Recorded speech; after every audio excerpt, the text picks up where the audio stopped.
Bir paytlar bu yerda dengiz bor edi. Millionlab insonlarni boqqan dengiz. Dunyodagi 4-chi eng yirik ko'l.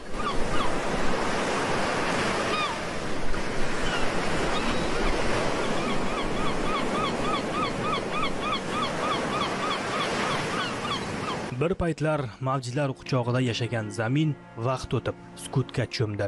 Dengiz chekindi. Uning ortidan esa nafaqat suv, balki hayot, umid va tabiat muvozanati ham ortga chekindi. Qurigan dengiz tubidan ko'tarilgan millionlab tonna tuz va chang butun bir mintaqaning ekologik taqdirini o'zgartirdi. Qaraganda ko'zingning uchi жетпейтін теңізді ол қалай құрып кетеді деген. Сол біздерге сезілмеген дәрежеде теңіз құрып кетті. Бұл бірақ монақшылар үшін ауыр жағдай болды.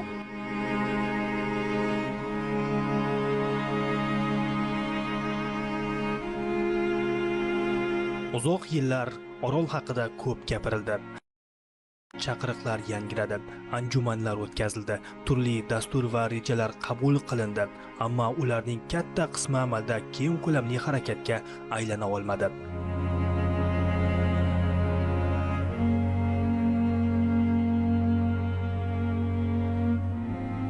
Бәрімізден есімізде 2018 жылда май айында болған Дузлы боран хасыл болды. Бұл бір күн давамында тұрып, бүтін телеклерге жабысып, аппақ болып, қыстың күніндегідей қардай болып, жүдә жаман кері тәсірін тигізді.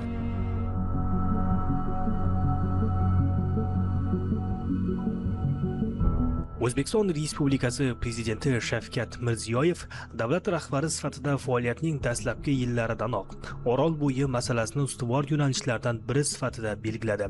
Bu masala mamlakatning ichki kun tartibidagina emas, balki xalqaro jamiyat e'tiborida ham bo'lishi lozimligi ta'kidlandi. Birlashgan Millatlar Tashkiloti Bosh Assambleyasining yuksak minbaridan turib, prezident butun dunyo e'tiborini yana bir bor Orol fojiasiga qaratdi.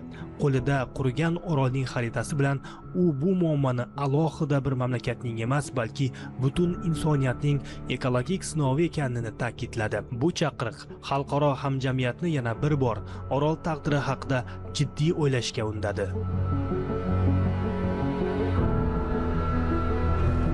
2018 yilning dekabr oyidan boshlab butun mamlakat bo'ylab ulkan safarbarlik boshlandi. Yurtimizning barcha hududlaridan yuzlab mutaxassislar, 1000 ga yaqin maxsus texnika, favqulodda vaziyatlar tizimi xodimlari, o'rmonchilar, agronomlar va olimlar Orol sari yo'l oldi.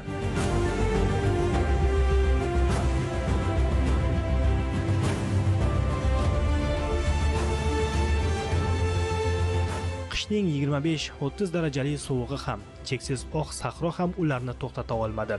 Bir paytlar suv mavjlangan hududda endi yangi hayot uchun kurash boshlangan edi. Qurigan dengiz tubi ulkan mehnat maydoniga aylandi.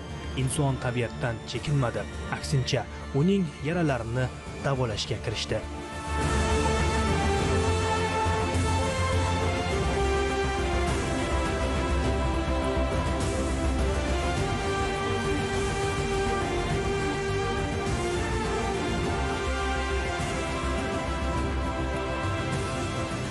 Mening bo'yim 174 cm. Mana qarang, bu yolg'onlarning bo'yi mendan anchagina baland, 2 metrdan balandni tashkil qiladi. Bu Orol dengizining qurigan tubi. Isbotlash uchun mana qarang, yerga qaraymiz. Bu yerda chig'anoqlarning o'zi bizga bu dengizning qurigan tubi ekanligini dalillaydi. Bir narsani aytishim kerak, men bu yerga 2019-yilning yanvar oyida birinchi marta kelganman va shu vaqtda bu yerlar bepoyon cho'liston edi va hech bir mana shunday yashil daraxtu, hech qanaqa bir ko'chat, ko'kargan ko'chatning o'zi yo'q edi. O'shanda ko'zimga yosh olgandim. Ya'ni Orolning qurigan tubini birinchi marta ko'rib va bu yerdagi ahvol chindan ham achinarli edi. Mana oradan yillar o'tdi. Bugun kelib yana men ko'zimga yosh olyapman. Bu quvonch ko'z yoshlari. Mana qarang, Orolning tubi qanday yashil qoplamali o'rmonzorga aylanyapti. Tan berdim. Haqiqatdan ham bu chinakam inson qo'li bilan yaratilgan mana shunday o'rmonzor. Qoyil.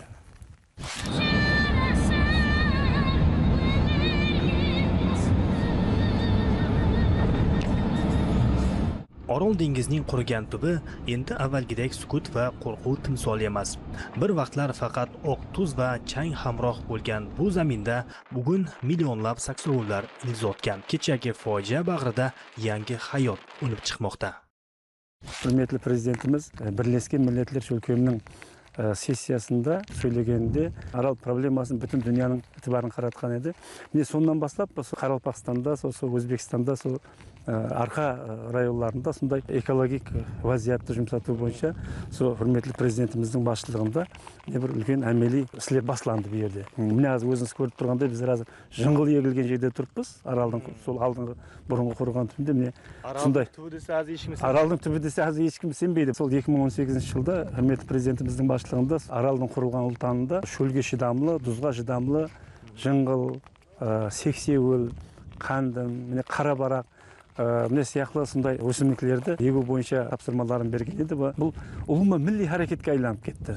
Сол президентimiz баслама көтерген уақытта, яғни теңіздің құрған түбінде тоғай жаратамыз деген уақытта сізде қандай сезімдер болды? Көпшілік сенген жоқ қой. Турасын айту керек, өзіміз сенген жоқ едік ол уақытлары. Құрметті президентіміз әрбір өзінің жиналысында айтады, қалеген сол тарауда, қалеген істі баслағанымызда біз ілімменен жандасуымыз керек дейді. Міне бұл жерде ең тикарғы мақсат сол ілімменен жұмыслар әмелге асырылды. Міне соның нәтижесінде міне бірінші жылда, екінші жылда, үшінші жылда міне әстен сөйтіп төртінші жылға қарап бұл нәтижелер көрініп басылады. At the ship graveyard in Moynak, I saw boats left on dry land. Mo'ynoqda qurib qolgan zamin uzra tashlab ketilgan kemalarni ko'rdim. Dengizsiz qolgan kemalar yuragimni og'ritdi. Talabalik yillarimda o'zim ham yelkali qayiqda suzganman. Shuning uchun yaxshi bilamanki, kema odam uchun shunchaki transport vositasi emas. Inson unga hayotini ishonadi. Mintaqaning kelajagini barpo etishga hissa qo'shishni istayman. Prezident Shavkat Mirziyoyevning Orol bo'yini ekologik innovatsiyalar markaziga aylantirish haqidagi tashabbusi ta'lim, ilmiy tadqiqotlar, yangi texnologiyalar va xalqaro hamkorlik umuman Orol bo'yidagi ekologik muammolarni hal etish yo'lida amalga oshirilayotgan sa'y-harakatlari tahsinga sazovor. Men ishonamanki, nukusliklar dunyoning turli mamlakatlaridagi bilim va tajribani birlashtirib, yangi ekologik g'oyalarni butun jahonga tatbiq eta oladi. Bizning maqsadimiz aynan shu zamin uchun muzey barpo etish. Ushbu loyihaga o'zimning butun tajribam, tasavvurim va kuch-g'ayratimni bag'ishlayapman. Bu o'zgarishlarning ko'lamini raqamlar yanada yaqqol namoyon etadi. 1984-yildan 2008-yilgacha bo'lgan 34 yil davomida Orol bo'yida 350 ming gektar maydonda o'rmonzorlar barpo etilgan edi. Prezident tashabbusi bilan boshlangan keng ko'lamli ishlar natijasida esa atigi 3-4 oy ichida bu ko'rsatkichdan ham ortiq 461 ming gektar maydonda yangi o'rmonzorlar barpo etildi.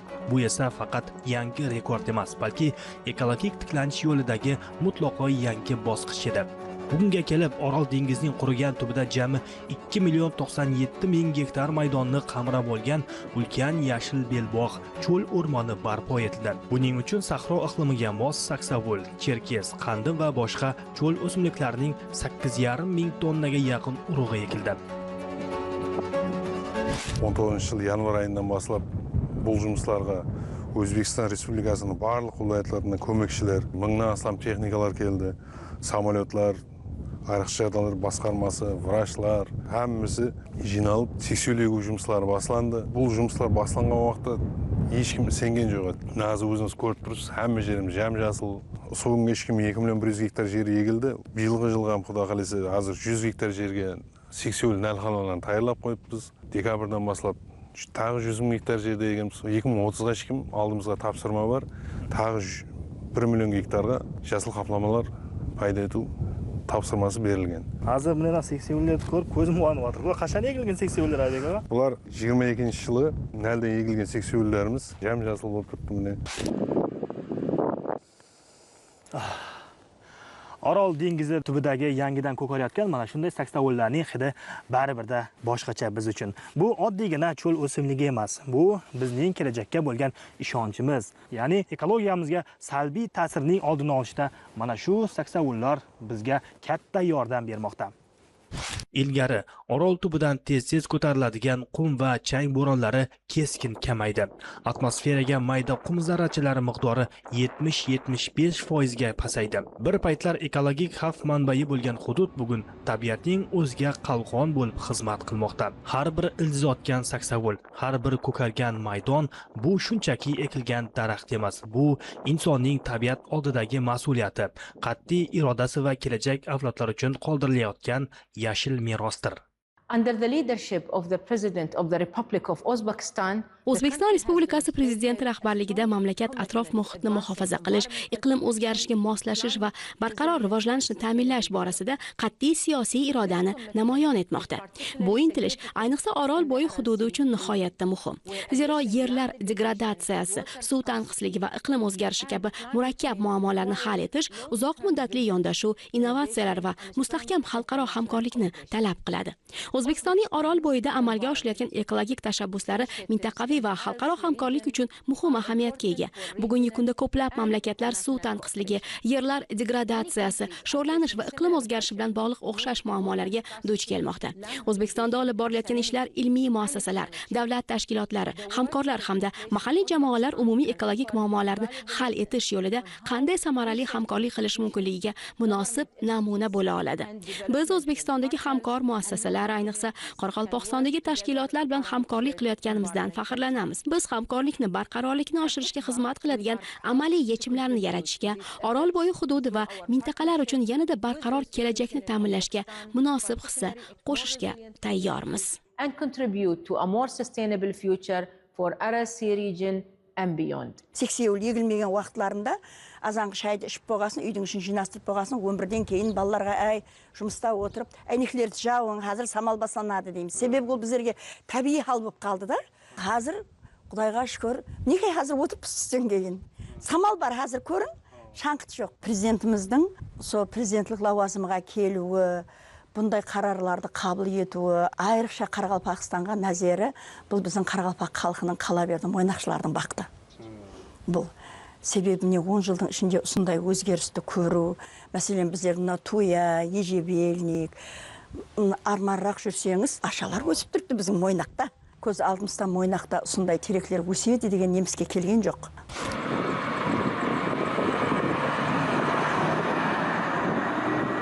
Қазіргі күнде көріп енді 2006 жылмен салыстырғанда енді бұл 100%-ден зияты өзгеріс бар да. Әр келгенімізде мына өсімдіктердің өскенін көріп қуанамыз.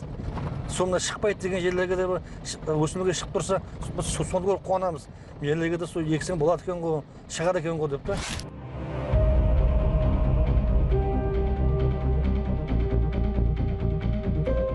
Bugun Orol dengizining qurigan tubi butunlay yangi qiyofa kasb etmoqda. Bir vaqtlar dunyo ekologik fojia sifatida tan olgan bu hudud bugun ochiq osmon ostidagi ulkan ilmiy laboratoriyaga aylandi. Bu yerda endi faqat saksovullar emas, yangi g'oyalar ham ildiz otmoqda. Chullanishga qarshi kurashish, sho'rlangan tuproqda barqaror ekotizim yaratish, iqlim o'zgarishi oqibatlarini yumshatish bo'yicha ilmiy tadqiqotlar va innovatsion yechimlar aynan shu zaminda sinovdan o'tkazilmoqda. Bir seksiyolдың өзі 100 градудан 200 градуға дейін тұзды ұстап қалады. Бұл бір, екіншісі сол орталықта құмдың көшуін алдын алады. Біздерде қазіргі уақытта келіп, Синьцзян университет ғалымдарымен география кафедрасымен бірге сексиол мен сексиолден тысқары ең галапетті шорғаш дамлы, мәселен, сарсадан өсімдіктер бар. Ол сарсадан өсімдіктер бұл жерге емес, теңіздің күшті шорланған орталығына апарып егеміз. Шөгін бар, теріскен бар. Сол өсімдіктерді егу арқылы топырақтың тұздылығы белгілі мағдарында тұздық коэффициенті жейді. Екіншісіне биологиялық жақтан топырақ құмға араласып, өзіне жақсы нәтиже береді. Құраттық ана өсімдік бағана көрсеттім. Қарақалпақта 2019 жылдан бастап бірінші мәртебе әкелді. Синьцзянский академиялықта барып көрдік. Бұдан кейбір жерлер өседі. Бұдан күшті жерлерді Қытайдың өнімішінде. Бұдан күшті жерлерді өсімдіктерді әкеліп, сол өсімдіктерді егу арқылы топырақта биологиялық қайта істеу арқылы бұл жерде келешекте үлкен орман жарлықтарды жарату мақсатымыз.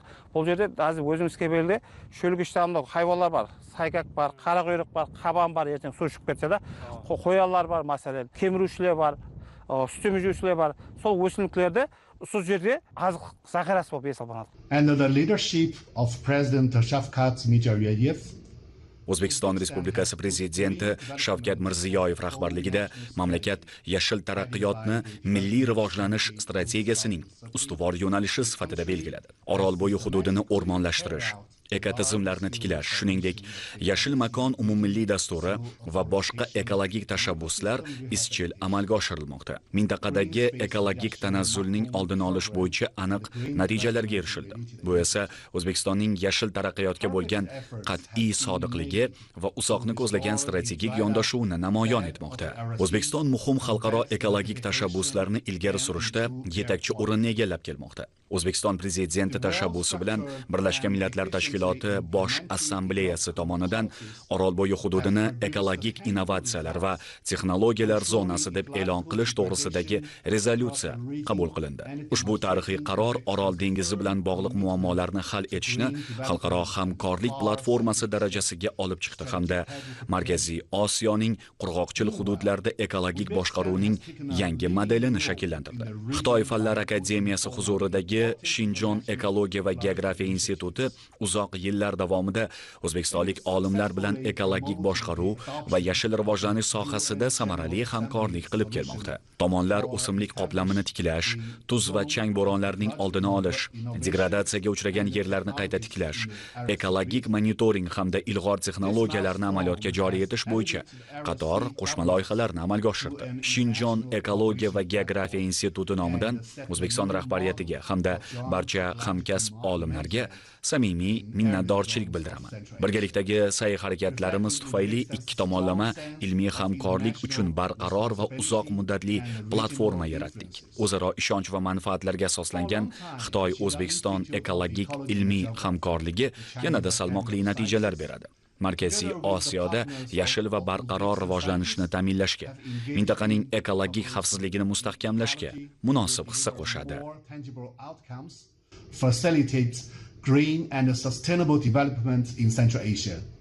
Qurib qo'yotgan cho'l hozir prezidentimizning tashabbusi bilan yashil maydonlarga, o'rmonzorlarga aylanib kelmoqda.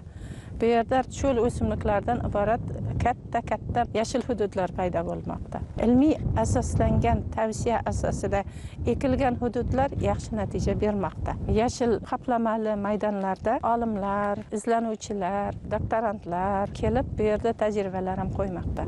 Albatta daraxt bor yerda, o'simlik bor joyda o'ziga xos mikro iqlim yaratiladi. Shu tufayli bu yerda o'simlik, hayvonot, qushlar dunyosi ko'payishi mumkin.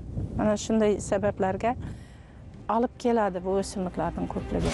As PI of SATREPS Blue project conducted in the Republic of Uzbekistan. O'zbekistonda amalga oshirilayotgan SATREPS Blue loyihasining rahbari sifatida shuni aytmoqchimanki, bugungi kunda O'zbekiston Orol dengizi ekologik inqirozini shunchaki tan olish bosqichidan uni keng ko'lamda hal etish bosqichiga o'tmoqda. Suvni tejaydigan sug'orish texnologiyalari va cho'l hududlari uchun yashil iqtisodiyot konsepsiyasiga tobora katta e'tibor qaratilmoqda. Bu o'zgarishlar ilmiy tadqiqotchilar uchun ham juda muhim ahamiyatga ega. Albatta, o'rmonzorlar barpo etish yer yuzasini barqarorlashtiradi.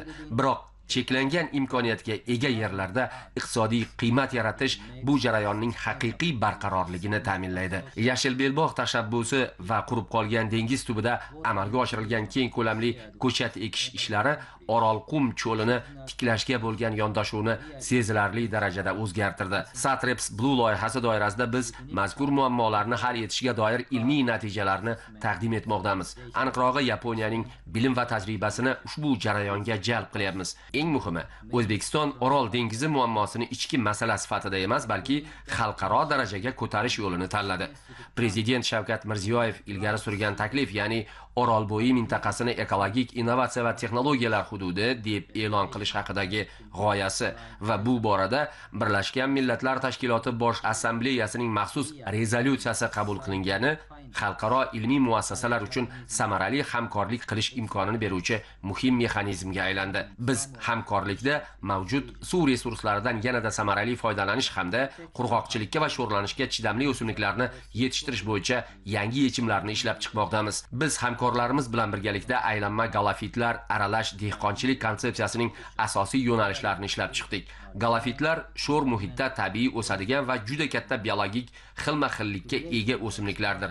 Ulardan sho'rlanishga va qurg'oqchilikka chidamli ekinlar bilan aralash dehqonchilik tizimida foydalanish suv tanqisligi sharoitida qishloq xo'jaligi yerlarining unumdorligini oshirishga xizmat qilishi mumkin. Men qisqa muddatlarda dala tadqiqotlari va texnik tajriba almashinuvini amalga oshirish imkonini bergan amaliy qo'llab-quvvatlash uchun samimiy minnatdorchilik bildiraman. Navbatdagi bosqich tajriba maydonlaridagi sinovlardan mintaqaviy miqyosda joriy etishga o'tishni talab qiladi. Xususan, aylanma galafitlar aralash dehqonchilik konsepsiyasi natijalari Orolbo'yining qator tumanlarini haqiqiy agroiqtisodiyot modeliga aylantirishi shubhasiz. Orol dengizining qurigan tubida barpo etilayotgan har bir yashil hudud tasodif emas. Bu yerda aniq hisob-kitob mujassam. Prezident tashabbusi bilan tashkil etilgan Orolbo'yi xalqaro innovatsiyalar markazi bugun cho'llanishga qarshi kurashish sohasidagi eng yirik ilmiy platformalardan biriga aylandi. Cheksiz oq sahro bag'rida barpo etilgan ilmiy tajriba maydonlari va pitomliklarida tuzli tuproq hamda o'ta og'ir iqlim sharoitiga chidamli o'simlik turlari o'rganilmoqda. Bu yerda yaratilayotgan har bir ilmiy ishlanma faqat Orol uchun emas, u qurg'oqchilik va cho'llanish muammosiga duch kelayotgan dunyoning boshqa hududlari uchun ham amaliy ahamiyat kasb etmoqda.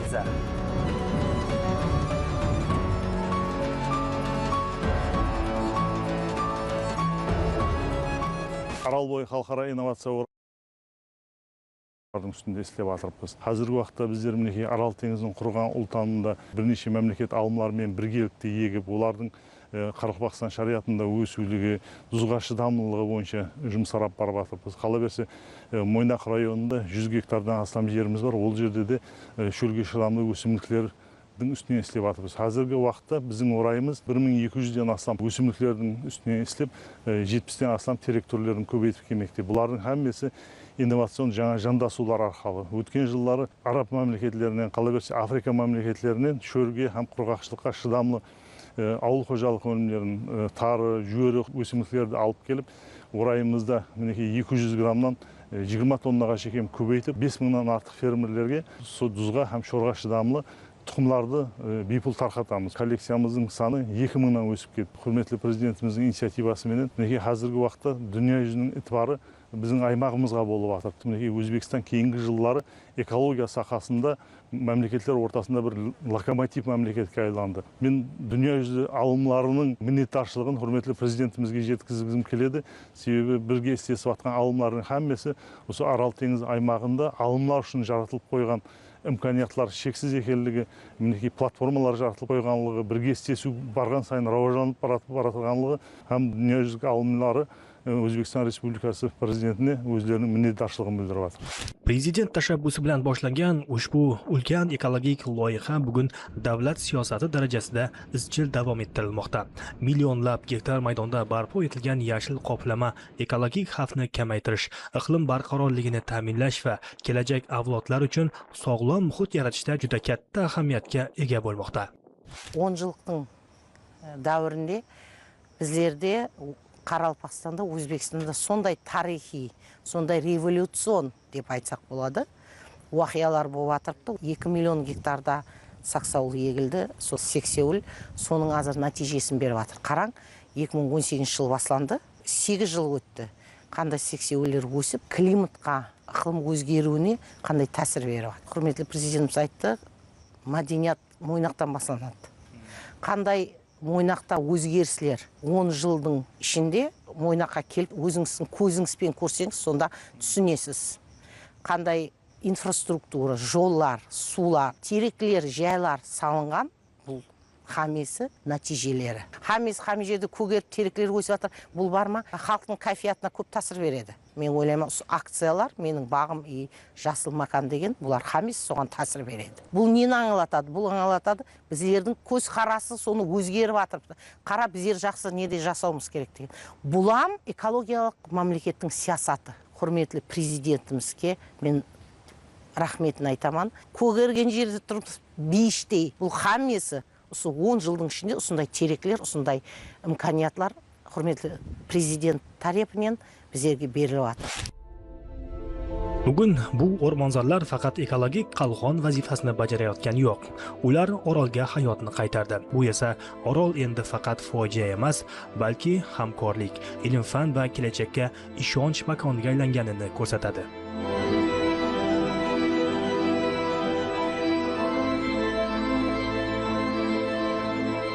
Dünyadagi ulkan memleketlerдің елшілері келіп көріп, сол жерде сондай тоғайзарлықлар, сондай жасыл қапламалар қапланғанын көріп, таңғалып жатырды міне. Бұл әрекеттер елде давам етіп жатыр. Енді бұл тек қана Мойнақ районында емес, бұл тек Қарақалпақстанда емес, бүтін Өзбекстанда.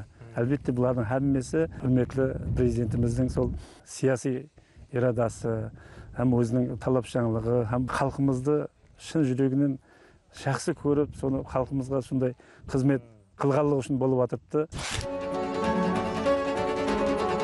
Orolga qaratilayotgan yuksak e'tibor bugun hududning turizm salohiyatini ham yangi bosqichga olib chiqmoqda.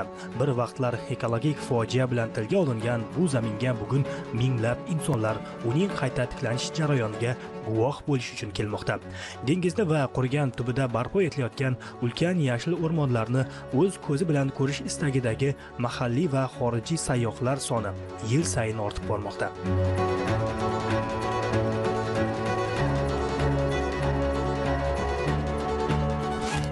Тек туристер ғана баратын еді ояққа. Қазір өзіміздің адамлар сол теңізді көру үшін ол жерде екі демалу зонасы бар.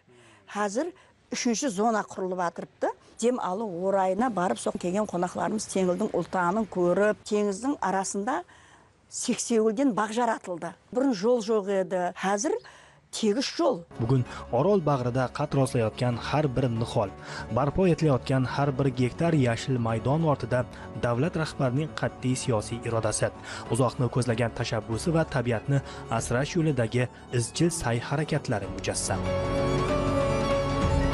Burungi qiyinchilikni ko'rib, hozirgi mana rohatga tushgan bir ana sifatida Prezidentimizге шексіз minnatdorchiligimni bildiraman. Bir men emas, Mo'ynoqning barliq xalqi o'sha o'zgarishlarning ishinde burungi qiyinchilikni ko'rib, hozirgi davrga o'tgan har bir ataxonning, har bir anaxonning aytadigan so'zi prezidentimiz aman bo'lg'ay. Mamlakat boshisining har bir mamlakatga boruvi bizlarga kelayotgan ulkan investitsiya. Investorlar kelib o'tirgan so'ning arkasında charchamasin. Bizning baxtimizga hamisha charchamay jura bersin, juj jasasin.